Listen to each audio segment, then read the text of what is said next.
there. So keeping the supply chain broken is the name of the game. This is something that I have been trying to share on the channel for quite some time. By keeping the supply chain broken, you can keep the elevated inflation and inflation expectations, and in turn, the Federal Reserve can keep the Fed funds rate elevated.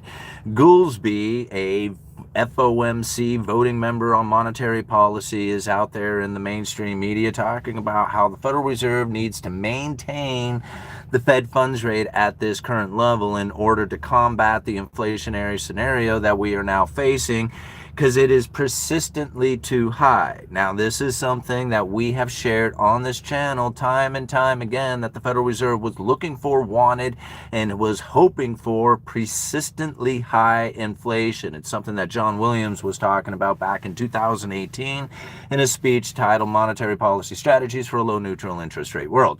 Now, I have gone over that speech 100,000 times, and I'm going to make John Williams wish he had never written it. But to see evidence of it taking place here is really telling of the situation we face. See, like, a lot of people don't think that the Federal Reserve is on a course of exactly the plan that they were looking for.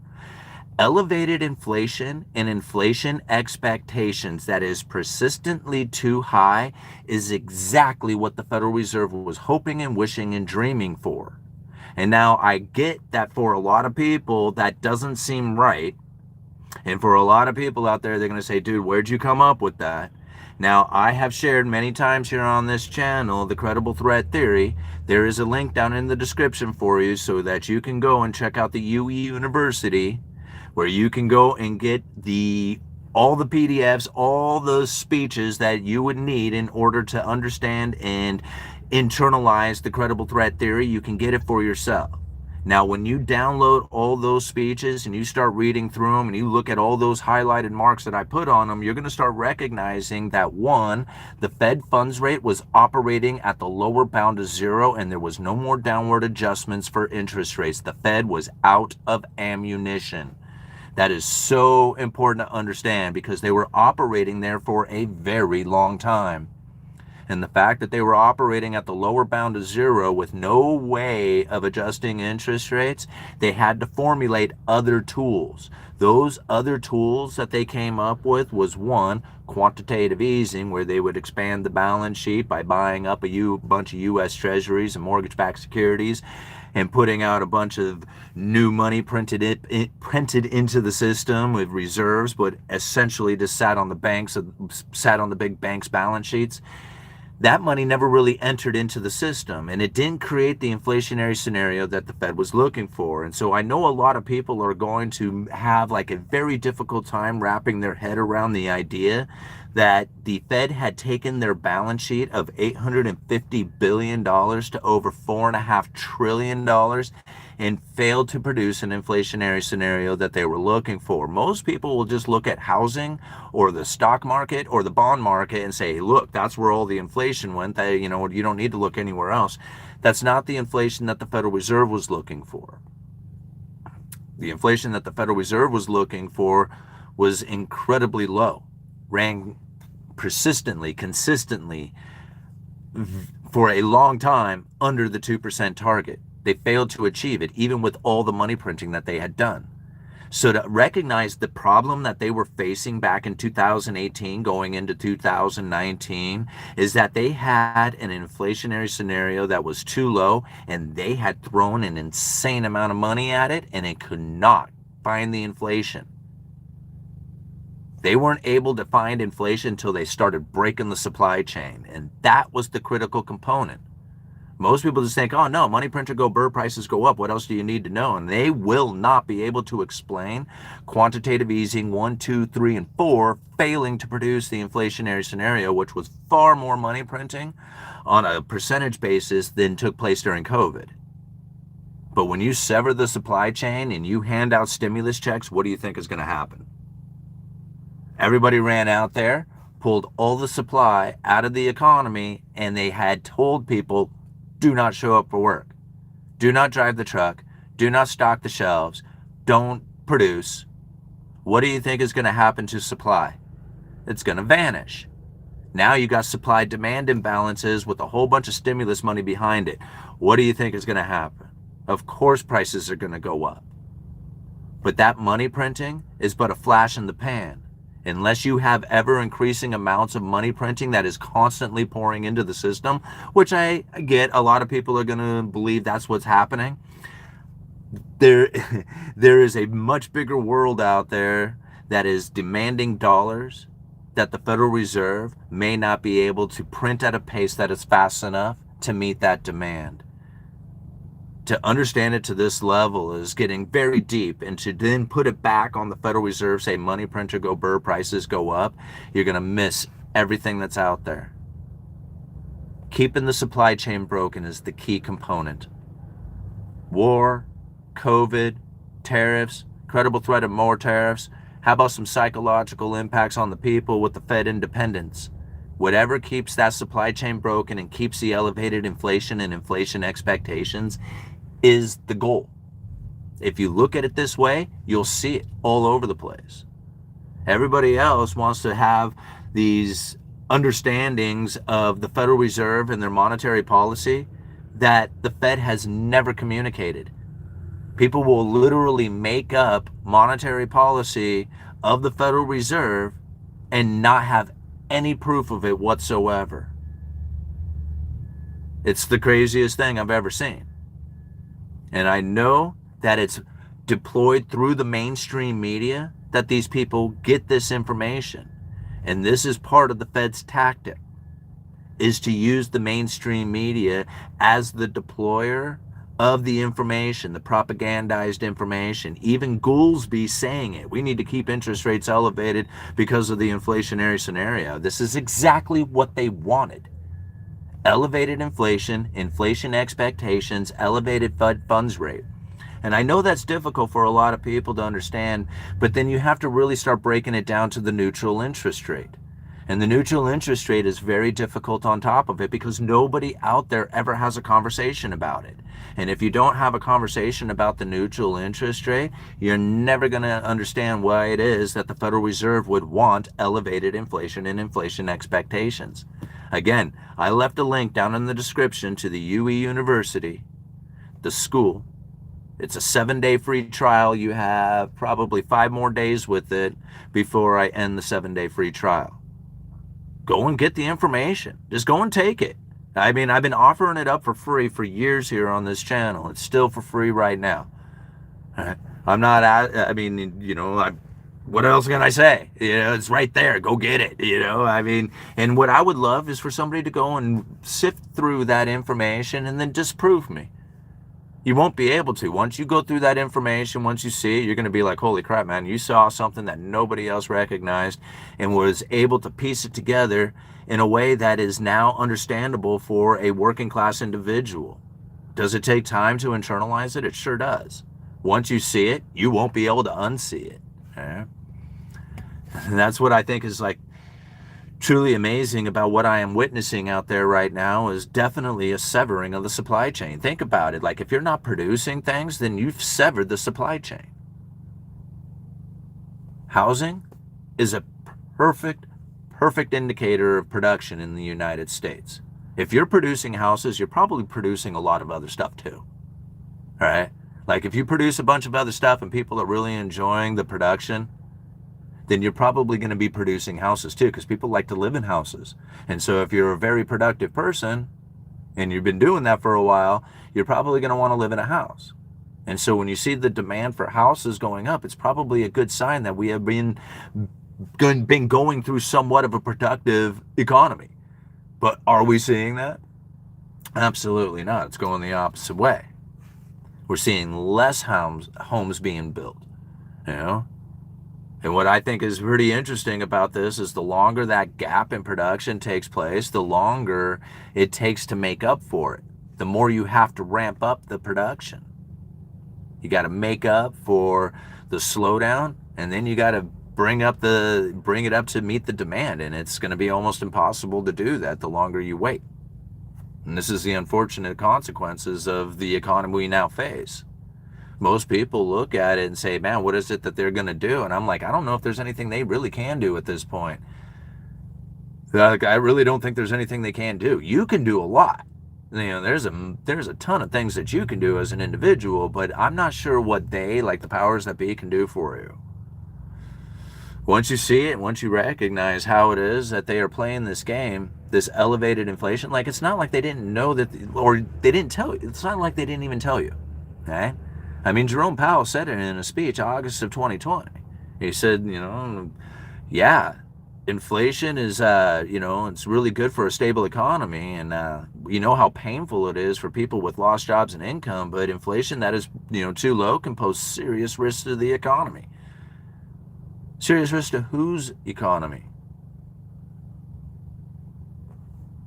Right? I mean, they're like, okay, here you are at the bottom end, right? You got like, low wages, you're barely keeping up, your paychecks are barely cutting it month to month. And then he says inflation is going to be really painful, especially for those people. Okay? However, if it's too low, it can pose serious risk to the economy. And I'm thinking, his economy, right? Your economy, the rich economy. It doesn't hurt the poor people if they're already suffering. What are they going to, suffer a little bit more? Hey, unfortunate consequence if you have inflation, if you don't have inflation. Either way, you're suffering the consequence. But the rest of us, should we have to suffer too? That's what he's essentially saying, right? However, inflation, here, you don't believe me? Like, everybody believes me, right?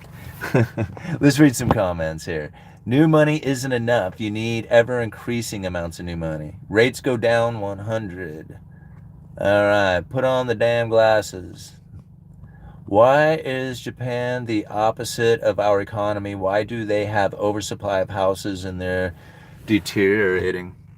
Well, for one, there's a demographics there that is something that the United States is probably going to end up facing as well, where you have an older population and not a lot of younger people who are being born into a growing younger population. So that's one of the issues that is happening there. But you also have to understand that Japan is not a world reserve currency, and so the things that are happening in Japan cannot necessarily be compared to the United States. They're like, how come it's not this and that? It's just like, well, it's not the same thing, right? Like, you don't have the rest of the globe out there. Like, I'm sure there is some debt being written in Japanese currency, but for the most part, external debt that is not done in a local currency is done in dollars. So if you're two nations doing a deal, most likely, if you're not doing it in your own currency, you're going to be doing it in dollars, maybe some euros. Maybe on a very lesser extent, you might be using one of the other currencies, Japanese yen or, renminbi or, whatever. But it's such a small amount that it's not comparable. So when people say, well, compare it to another country, and it's just like, you can't do that. It's not the same thing. I mean, it's not the same circumstances. It's not anything remotely close to it. We get to enjoy the production of the world by buying it with empty paper promises to pay into the future with more empty paper promises. Think about how long that can last. Like, is that something else other nations get to enjoy?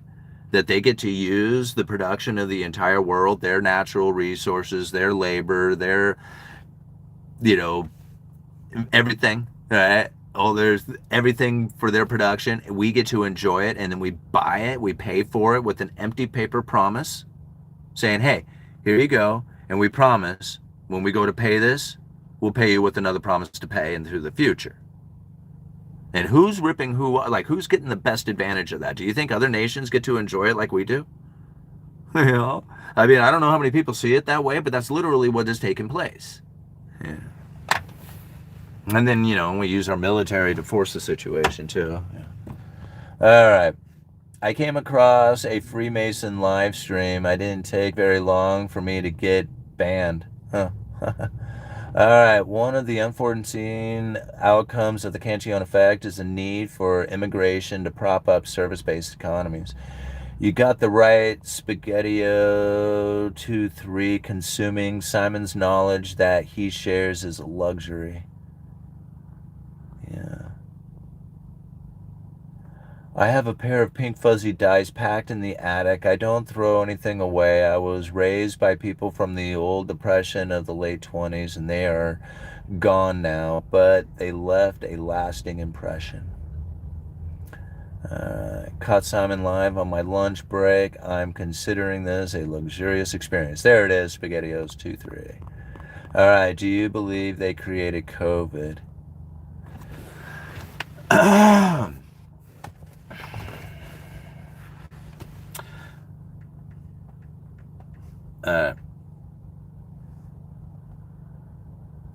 What happened during COVID? What happened during COVID? Was there a severing of the supply chain? Was there stimulus packages? Very interesting thing took place is that if you go and you look at a chart and of unemployment or even the Fed funds rate, right? And you look at these charts when it comes to recessions, when it comes to unemployment, like type in unemployment and type in the word FRED, right? Federal Reserve Economic Data. And you look at those charts and you're going to see the recessions that had taken place usually have a particular event happening with both unemployment and the Fed funds rate. And that when you see unemployment fall to its lowest level, it kicks in a recession. And it's not necessarily the unemployment falling. If you look really close, it's when unemployment hits its low and then starts to tick up, almost always right into a recession, every single time. Okay? And so now when you look at the Fed funds rate, it's almost the same thing, right? So here you got the Fed funds rate, and when you have the Fed lowering rates, right, the moment that they reverse them, it fires off, or I'm sorry, when they go to raise rates, like here, let me bring up the chart here real quick so I can look at it with you guys. Oh, I don't have it up. But you're going to see that the moment that they reverse, that they start triggering the recession. And it's not them triggering the recession, it's them trying to avoid it. So when they have an inflationary pressure kicking in, they raise rates. But the moment that that raising of rates starts to trigger a recession, they lower rates. So when the recession is kicking in, they're lowering rates right into a recession. So go and check it out. The Fed funds rate, right? The effective funds rate, type in the words FRED, and look how it spikes. And every time they spike, they lower rates right into a recession. Except for this time. This is the first time that they were able to lower rates and it didn't trigger a recession. Or they weren't in a recession and that's why they were lowering rates. Now, I know this seems kind of confusing to a lot of people out there, but to understand that the Federal Reserve was raising rates to try and slow the economy down, and the economy slowed down, they were trying to stimulate the economy with the lowering of rates, actually triggering the recession. And that's why people were saying, hey, the Federal Reserve caused a recession with the elevated interest rates. But that's not the case. We go through a recession every 7 to 12 years. Right? That's what the economy would typically do. And so to understand that it was on a cycle that the Federal Reserve was trying to either create an employment or a disemployment scenario, because if you have people working and spending, that's the consumer, that's what they were looking for as far as aggregate consumption and spending, that would trigger the inflationary scenario. If you cut back on the unemployment rises, so to speak, right, then you can have a slowdown in the inflation, goes too far, triggers the recession. So now you can see that they're somewhat reactive to the situation, trying to prevent a recessionary pressure that is coming, but essentially it's a cyclical thing. It's going to come no matter what. All right. Now, I know that's kind of confusing. Let's step it back just a little bit. Right in 2019, the Federal Reserve had started to lower interest rates. Now, if you were listening to somebody like Peter Schiff at the time, he was screaming, recession, recession, recession. It's coming. It's here. It's coming right now. It's recession, right? And the Federal Reserve started lowering rates, which would, in the chart, would have been a recessionary thing, right? You lower interest rates right into this recession. And then all of a sudden, boom, COVID kicked in. COVID-induced recession. It was like, no, wait a minute. The Fed was lowering rates. Just go back on the chart. Every single time they did that, you would have a recessionary pressure that would come from it, right? Or that would be the results after the lowering of rates once they had peaked out. Now, this is the first time that COVID had kicked in and pretty much masked over the recession that was coming. Now, with this recession that was coming, the Federal Reserve was at 2.5%. This is where it gets really, like, if you can follow me up to this point, this is where it gets really good. Because the Federal Reserve was at 2.5% on the Fed funds rate. The neutral interest rate was really close to zero. Typically, the Federal Reserve would want to lower the Fed funds rate around 5% in order to stimulate the economy. By lowering the interest rates 5%, they would get those corporations out there hiring people, and that people being hired, working, consuming, inflationary pressures that would come from it. But here they are, they're at 2.5%. And there's COVID kicking in. Unusual and exigent circumstance. Think about if COVID wasn't there. Right? Let's remove COVID out of the scenario for just a second.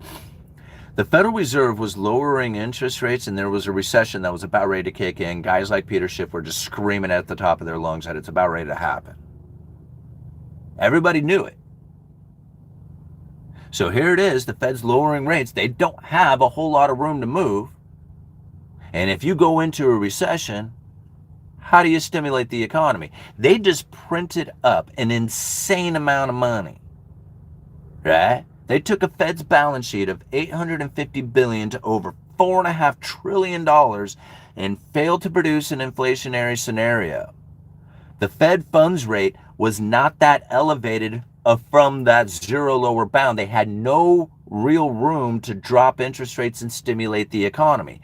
Quantitative easing didn't do it. Forward guidance didn't do it. And the lowering of the Fed funds rate from 2.5% certainly will not do it. The Fed was stuck. They were screwed. There was no way for them to stimulate this economy. COVID kicks in. Unusual and exigent circumstances. You get a stimulus, and you get a stimulus, and you get a stimulus, and everybody gets a backing by the financial systems through the 13.3 lending facilities that they had set up, the special purpose vehicles, in conjunction with the treasuries that would not exist if it wasn't for the unusual and exigent circumstances of COVID to save the day. COVID absolutely saved their asses. If they didn't have it, what excuse would they have used to print up all the money to fight off the recessionary pressures that were about ready to kick in? Think about it. Moratoriums. You don't get evicted, and you don't get foreclosed on, and you don't, like, none of those recessionary things. No way. No, sir. COVID covered that stuff right up. Who knows? Where you're going to go into foreclosure? Couldn't tell you. Don't know. Covered it all up. Think about it. If they didn't have COVID, this whole collapse, the entire monetary system, I believe, would have collapsed. COVID absolutely saved them.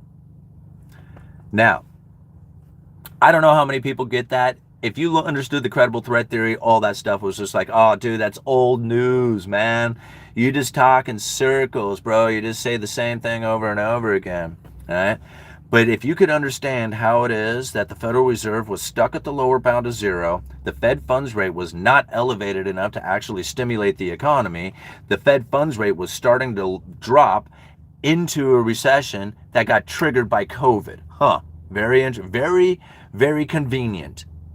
All right? Very convenient for them.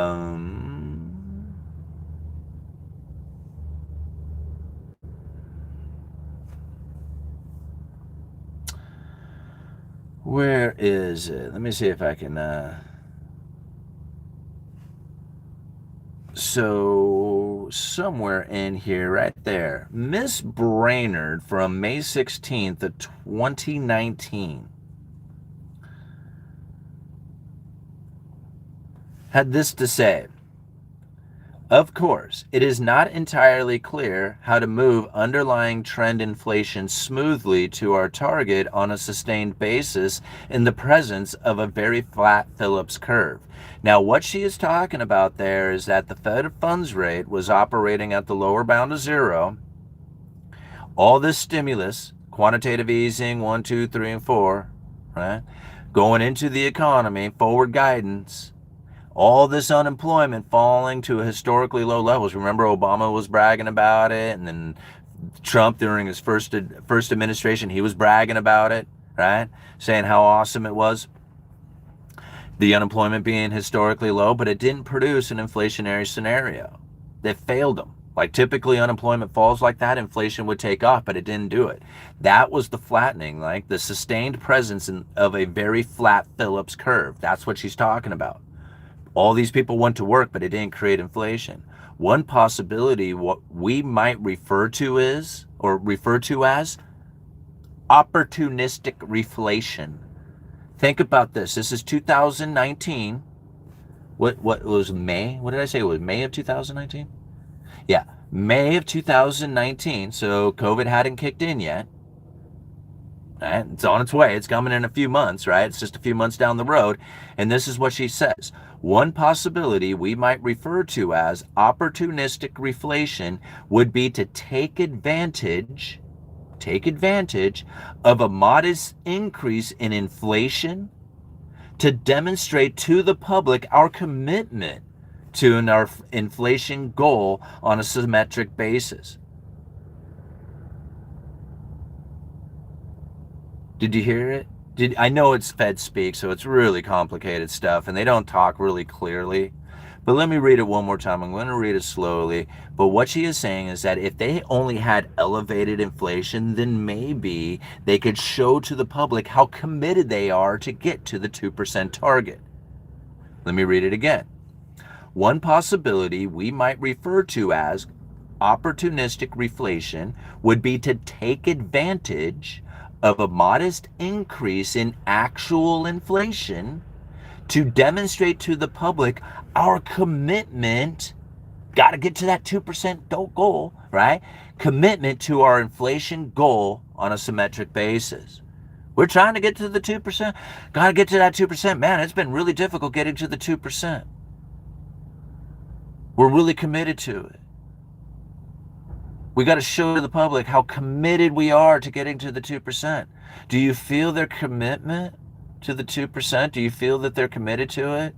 I mean, they're not trying to get you there. They're just trying to commit it. They want you to know that they're committed to this goal.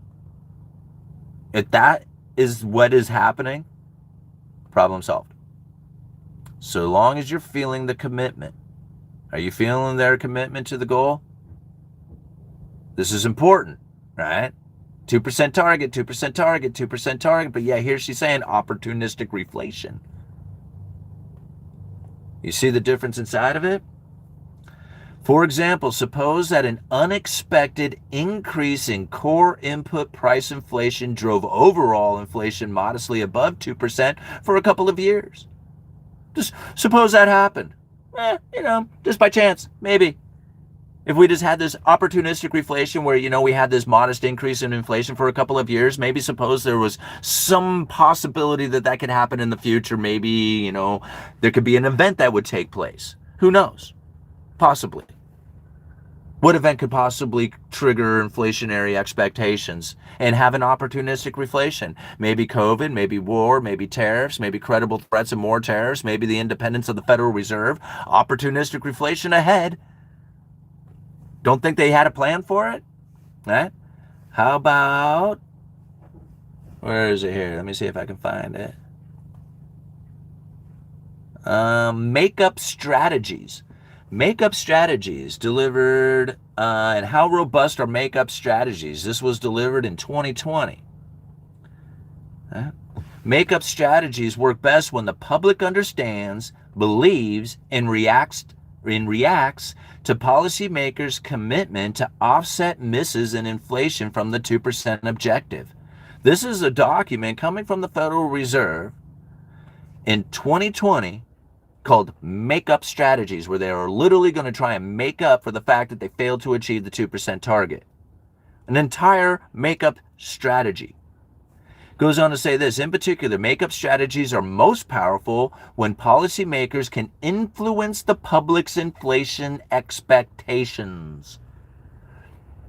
You feeling the credible threat of tariffs? Fake tariffs? What tariffs? Those illegal tariffs that the Supreme Court voted down that I never once ever believed were going to be legal to begin with? Never once did I fall for that. I said don't fall for it. I said they are what tariffs? Like I said it over and over again so that people would feel how serious I was about it. It was a credible threat. It had a real reaction to the market. The market elevated the inflation expectations, which had a real impact. The prices went up.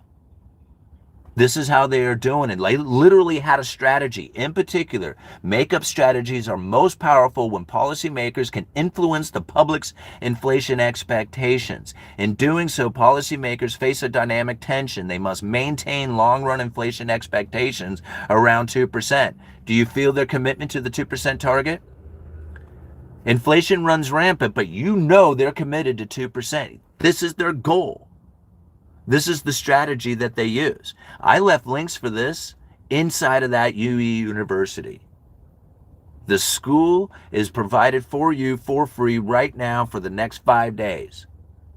Why it is that people would not go and grab this information, internalize it for themselves so that they can recognize what it was that the Federal Reserve was facing and the problems that they needed to solve are completely solved by COVID, by tariffs, by the pain and suffering that the people at the end of the line with lost wages and incomes face from the inflation that is occurring, that is saving the economy. Who is it saving? Well, who's doing really well in this economy right now? I mean, is it the working class individual who's suffering through it? Or is there a booming economy? I mean, I hear about this booming economy right now. I think, who is it really booming for? 10, 20% of the people who are consuming. Everybody else is suffering the consequences. They knew this was going to take place. They had to do it. It was saving their monetary policy. All right. People hate it, right? They cannot stand it. They think, man, what is this? All right, thank you, Simon. What tariffs? I haven't seen an impact on the national debt. I am blind, or am I just seeing the national debt inflate? There is no way in the world that there is going to be a diminishing of the national debt. You may, at some point, reduce the deficit, but you will not reduce the debt. It's not going to happen. All right? That's not going to take place. It's going to be ever increasing amounts of debt and debt issuance. And I know it's scary and sad for a lot of people, but once you recognize what it is that's taking place, it's a one-way street. There is no fixing or repairing it. It's a matter of going into the abyss with it. Like it doesn't reverse. And I know that's scary and it's hurtful and it's hard for a lot of people, especially those who struggle. Like, I get it, man. I struggle for a very long time trying to figure out what it is that I needed to do in order to get my way through this world. And figuring out how to cut back on your expenses is key. Driving cheap cars. Like, if you want to be rich, drive a POS beater. If you drive a POS beater and you have a backup for it, your thoughts about like protecting your car, maintaining your car, doing all that. I mean, maintenance is no big deal, right? Do a few oil changes or whatever. But the idea of don't let anybody park near it and stuff like that, all that stuff fades away. And now you can actually think about where it is that you can place money to get a return, like buying into assets, like really paying assets. Cars are depreciating. Like, there might be somebody out there who has a hobby. I was like, no, man, I make my cars pay for it. Okay, well, cool. You're one of a million, right? Most people dump money into their vehicle, and there's so much money to be put into a vehicle as opposed to being put into an asset that people wonder why they're poor. All right? Like, people look at me and they're like, dude, you drive a crappy ass car. And I'm like, I know, huh? All right? That's why I'm able to buy into, other things, Bitcoin and gold, and put money towards my house, put money towards stocks and bonds, or put money towards a savings of buying into something of a cash flow that I think is going to be a buying opportunity going into the future. I have so many opportunities because I don't buy a new car. I mean, I don't know how many times I've seen people out there going, man, I wish I could, but I can't. And then I see what they drive and I'm like, I know why you can't. I can tell you one reason. And then I love the excuses for it. Oh, well, if I didn't have it, I would be, in a pit of misery without my new ride. What about the reliability of it? That's it? What's the real reason? Right? Your status. You don't want to be seen driving around in a 97 Suburban. I mean, those girls just think it's hot as hell, right? I mean, total chick magnet. Right? Who cares? All right. They are called debt notes. All right. I have less than a year left on my car loan. I can't afford it at all. So cool. They're going to repo it after I paid most of the loan off. Oh, man. You own the road when you drive a POS. Everyone in their new car stay clear. You are so right about that. Driving the Suburban, people literally clear away from it. Like all the BMWs and all the other stuff, they don't get anywhere near this old truck, man. Like I have, and it's a big old road hog anyway, right? So it's just like, people just just stay clear of it. I flip on that blinker, and space is made. Yeah. All right. Just redeemed my 5-year anniversary gift at work. A nice JBL speaker. That's cool, I guess. All right. As in Japan, they don't need cars. All right. Didn't the Don mention that the tariffs were going to pay that down? I don't know what it is. I don't know where it is that people seem to think that he's in control of anything, but as far as I can tell, he never gets anything he wants. All right? I mean, this whole immigration thing's going over really well for him. I mean, I can tell that, right? Like, I have, oh, okay. Let's set the immigration thing aside because that's just too sensitive.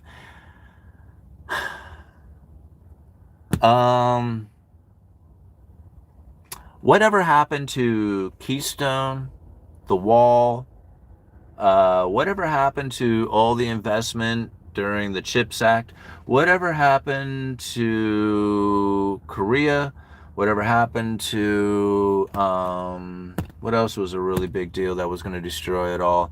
I don't know. Just everything. Literally, I mean, poor Trump never gets his way. He never gets anything he wants. He talks about, I'm going to attack Greenland, and it was like, no, you're not. No, you're not, right? Because if you were going to do something like that, you would do it like Venezuela. You just go do it, right?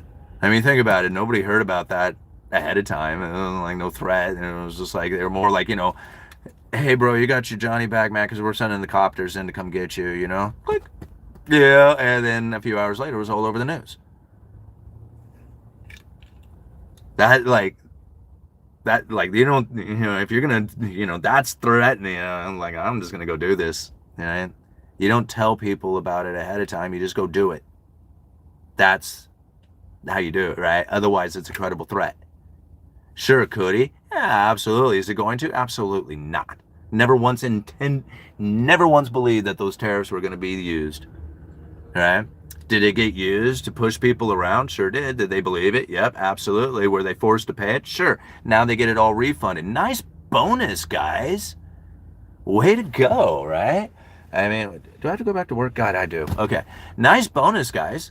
All right, so here it is. You're going to increase all the prices, so everybody has to pay these elevated inflation expectations, which was probably part of the plan anyway with your makeup strategies and using opportunistic reflation scenario.